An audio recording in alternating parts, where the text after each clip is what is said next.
I'm going to admit this. It is easier for me to talk about the gaps and the needs because I really look, there's great things in the world. There's good stuff, like good. Yeah, I wanted to keep going, but again, like my video yesterday, like who's left out? Like that's the question. Like who is left out? Because let's just say you create this new program and it's like for like 10 people who could benefit from this program, 8 of them are like, this changed my whole life, it's amazing, oh my gosh, I love it, whatever. The 9th person never heard about the program, so you didn't reach them, but desperately needed it. And the 10th person went and it shamed them, embarrassed them, turned them away from help seeking. And if you spend all this time, like 8 out of 10 people, they said it transformed. Listen to the feedback. Look at the feedback. Oh my gosh, look at our outcomes. Look at our impact report. To me, I'm like, whoa, hold on. I want to know the story of those 2 people. Because that 9th person that never heard about that program, what if their life was destroyed? Like, what if they are in the worst outcomes ever? And I'm like, okay, so we need to have a conversation about outreach and how we really reach everybody. And that 10th person who went, okay, like one of these might not I'm going to be safe here. One of these might not be like the others. So if those 8 people all have something in common, and that 10th person that came and felt turned away and shamed and whatever, then you're telling me that you have 100% success rate with one population of whatever, whether it's, I'm not even going to name all the differences. There's more than one way to be different. And so that's what I want to focus on. Like, yes, good job for the 8 people. Great. That's good. You already got your feedback, so you're fine. But we do need to talk about those other 2. If you want to be better at doing a good job, if you actually want to make very impactful change, you have to be willing to have hard and uncomfortable conversations. So let's talk about it. So yes, it is easier for me, and it feels better to me to always be looking out for the underdog, to always be giving a voice to the voiceless. You already heard the 8 people. They're happy. Good job. Anyway, so I'm sitting here today. I'm in a couple of meetings where I just felt like, geez, I am such a failure. Like it was hitting me so hard. Like years of work, running my mouth, trying to do culture change, just trying to get people to see what the user end experience is like, just illuminating the gaps in cross-system coordination. And gosh, I have worked so hard. I've put my heart and soul into this, and I'm just watching things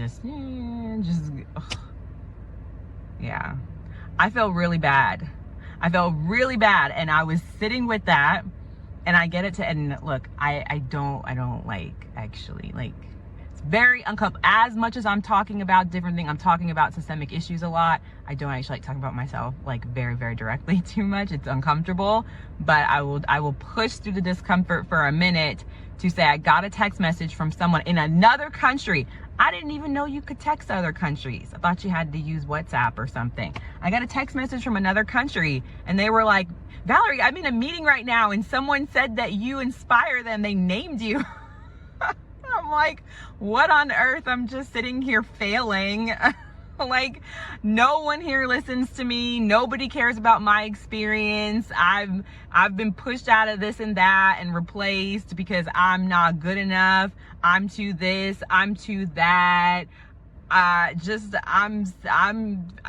I don't know any other way to describe it other than I felt like the epitome of failure.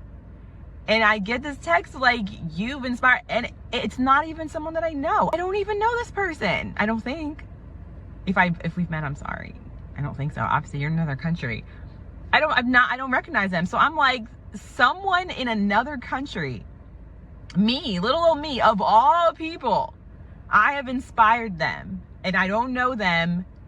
And I was sitting here telling myself in my head that I have done nothing, that I've had no impact, like I don't know what I'm doing, like the imposter syndrome come right back, the like all of that. And I don't know. To whoever messaged that to me, thank you.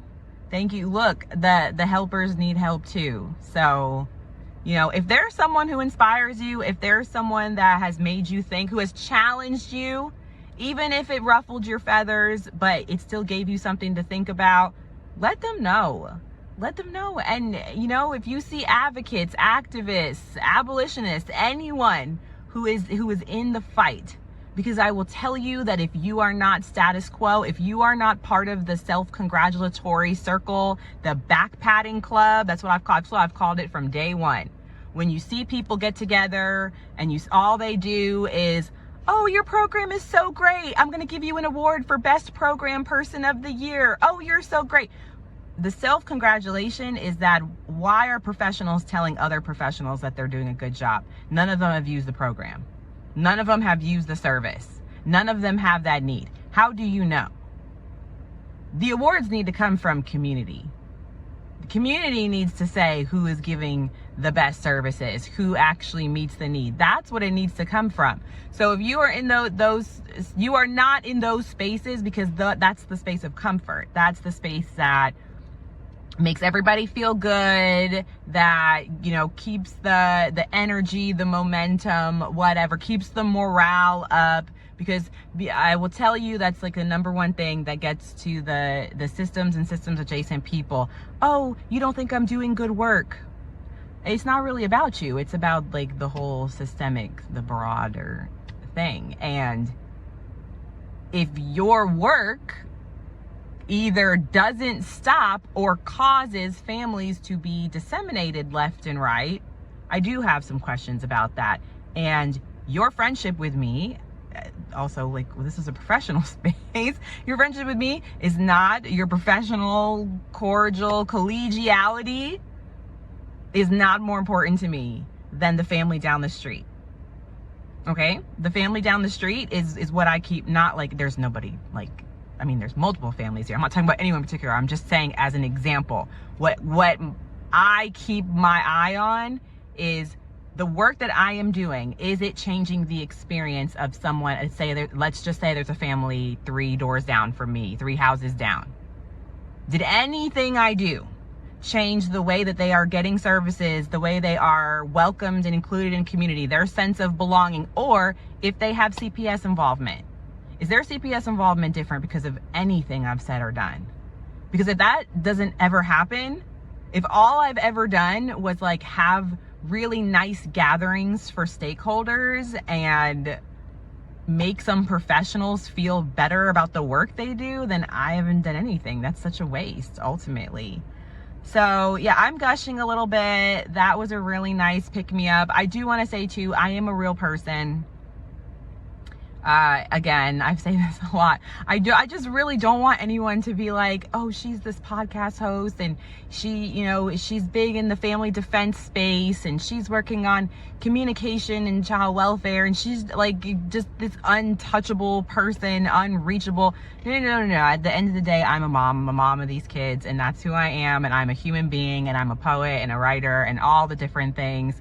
I just want to see the world change. I want to know that, we know, when my kids are adults, that I have done the best that I can for them and their parenting and their community experience. And I hope the same for other families. So I'm fighting because I am not a self-congratulatory backpatter. So it is a fight. I am fighting for my family. I am fighting for their future, and I'm fighting for other families too. I am real. So you know, if I say anything that you have a question about, you want to talk more about, please reach out. I am very busy, so please have some grace for my response time.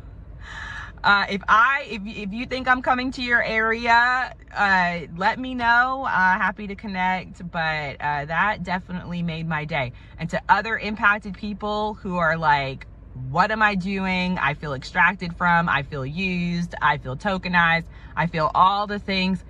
I cannot stress this enough. Keep going, and do not let anybody silence you. Do not.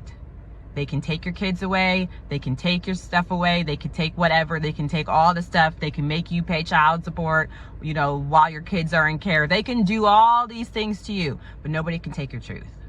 You will always have that. So do not become silent for anyone.